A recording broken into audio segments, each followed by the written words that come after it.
Hi. Yeah. It's the first time here. I've studied things for many, many years. Very impressed with your work. Instead of trying to understand and control desires and emotions and that type of thing, I have a little bit deeper question on... We're going to nitpick for just a second, really briefly. Let's find a different way of expressing what you mean by control. Because really, the law of attraction is controlling everything. My question is a lack of control in a lot of ways. Wait just a little bit, because we have a way to approach this, and then we want to hear you fully. Buckminster Fuller had a famous statement that he made, an analogy, where he talked about the rudder on a big ship, but there being little trim tabs on it, and that the trim tabs sort of got the rudder ready. It was like a less shocking thing. And there have been a lot of people offering a lot of analogies like that. With that in mind, did you sort of follow that? So with that in mind, think about wanting to control what? Not control. My question... Never mind our interruption of you, but what were you going to say? What was it? I was trying to preface and transition from the questions that have been asked, one that have to do with desire and emotions. You use the word control, and it's okay if you don't... In order to control desires. And otherwise I meant manage them, understand their origins and the normal places. But that has nothing to do with my question. Well, the reason that we're eager about it is because there is this desire. It's rampant on your planet, and it's this desire to control something. Control the way I feel, control my life, control circumstances and events. It's what deliberate creation sounds like. Don't let us talk you out of listening. I was just wondering what it was. Sorry. So we're looking for a way, because we've come so far together today, we're looking for a way to help you all understand how much easier it would be to control anything if you had focused on the trim tabs of choosing things that feel good. If you just practice it a little over here and a little over here and a little over here and a little over here and a little over here and a little over here and a little over here on things that are easier and easier and easier and easier. Because control is almost always about taking something that's one way and moving it to be another. And what we want you to get the hang of, Esther's favorite phrase, or get in the habit of, is feeling so at one with your inner being and so at ease with your reason for being and so in love with the life that you're living that you're just sort of up for whatever comes and knowing that you're prepared for it. Not like you have to be prepared for bad things coming. Instead, you've prepared yourself for the way it is supposed to be with good things coming. So we just want to get that in. Your question apparently is irrelevant to that. That does touch on my question. I'm a big fan of Buckminster Fuller and all the GDs. Get this right over. Get your mouth right into that. Yes, ma'am. We look so much like the control does hit some aspect, because really what I understand, if we're coming from whatever the term is, energy, collective consciousness, source, we're these spiritual beings, that collective, whatever the right terminology is, and we have a desire to be in this physical form. There are no words that is the correct terminology to explain the vibrational beingness that is you. That's what we're after about all day. There is no way to really explain the you-ness of you other than through the way it feels. And our friend said, it feels like love. And that's getting to my point. The you-ness of me, who I am, who we all are, collectively as a whole or individually, are these, call it spiritual beings, other entities, energy. Why is it so? Why do we go through this level of suffering? Why are people put in these places? Why do we go through I'm what? not finished. I'm sorry. We didn't quite catch your phrase, and we know it's important. Why do we go through this what? These levels of suffering and unknown and uncertainty. Levels of what? Suffering. Suffering. And the communication that you're trying to give to us, why is it so remote, so difficult to have? Why are some people so disconnected? Why is a spiritual entity, would I want to be subjected to this?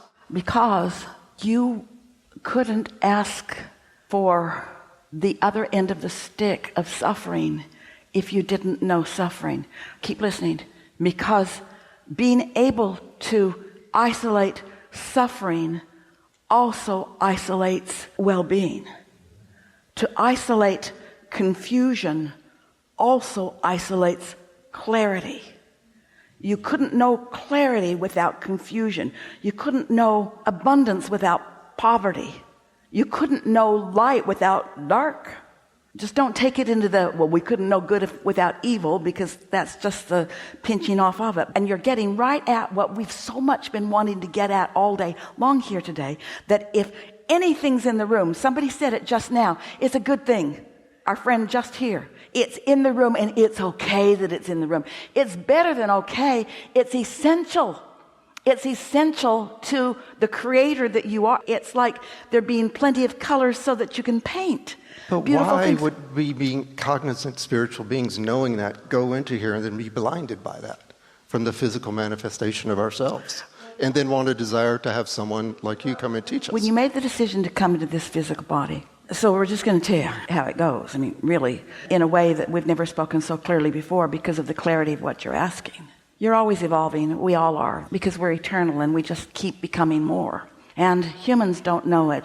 We want so much for you to know it, but mostly don't know the important part of that expansion that you are.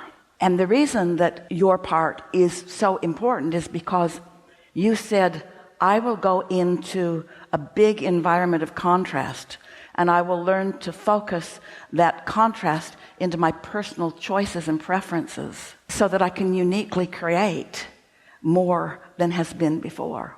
And no one from non-physical said, well, you know, it's dangerous down there.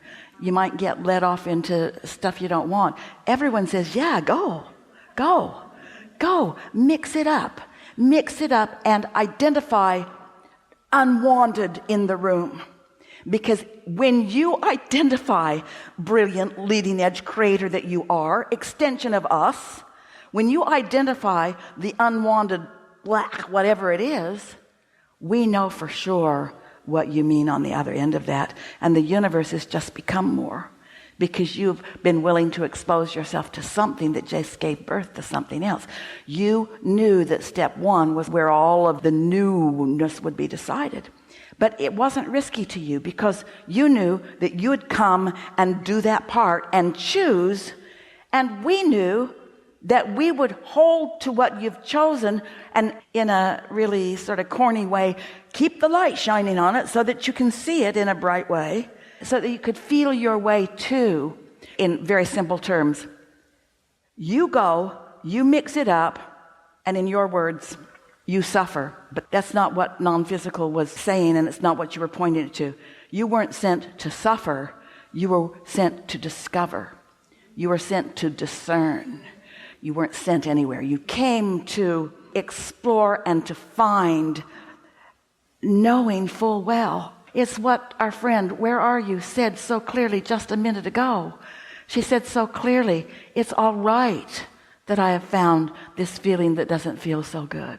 It's not only all right, it's essential, because you knew that when you were able to focus that in the room because of whatever combinations were happening, that the other end of that would be focused too.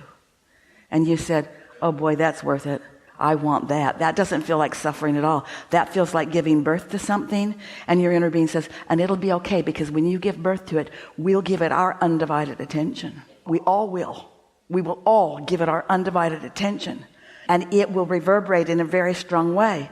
And the stronger what we're focused upon reverberates, the more you're going to realize your relationship to it, because you did step one and we're doing step two. If you don't do step three and start focusing on how you want to feel, and you keep focusing on how you do feel, you're going to feel worse and worse and worse and worse and worse and worse. And then what happens? Does it destroy you? No. It becomes so much that you say, forget about it. I give up. I don't want this pain and struggle anymore. Poof. That's what our earlier friend just now was explaining in better words than we just explained it. That's why. And you didn't feel like there was any downside to it or any risk, because there really isn't, because you knew that the discovery, just think about it. So what if humandom makes it easier to discover unwanted stuff, if it gives birth to wanted stuff in the same moment? So what? So if you can get over what people that don't know what they're talking about have taught you, that suffering is the way you're supposed to live, We're on to something so big. Hang on. Hang on. Hang on. Abraham, do you mean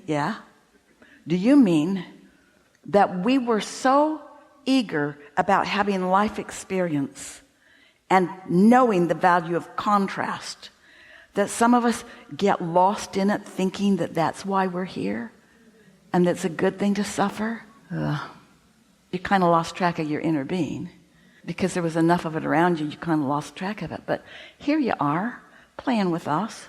We're reminding you. Or there the dog is in the elevator licking your ankle or your toes. Esther loves to wear toeless shoes. She just hopes that there'll be a little dog in the elevator that'll lick her toes. Something so nice about that. She hasn't gone so far as to put anything they'd like to eat between her toes.